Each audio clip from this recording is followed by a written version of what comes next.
आज जाऊया. विचार करा, नाकावर एक सुंदर मोती आहे. दागिना म्हणून. हो, नाजूक, छान दिसणारं, सौंदर्याचं प्रतीक. बरोबर.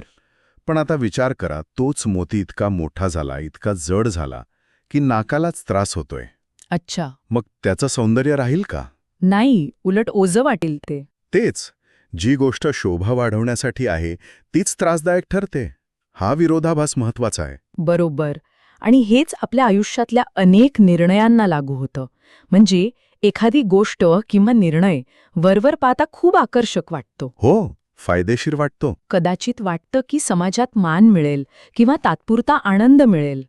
पण खरं तर ती गोष्ट सांभाळणं, तिची काळजी घेणं किंवा तिचे परिणाम भोगणं हो. हे इतकं कठीण होऊन बसतं, इतकं खर्चिक होतं की जो मूळ उद्देश असतो तो बाजूलाच राहतो. आणि फक्त त्रास उरतो. अगदी. हा जो सांभाळ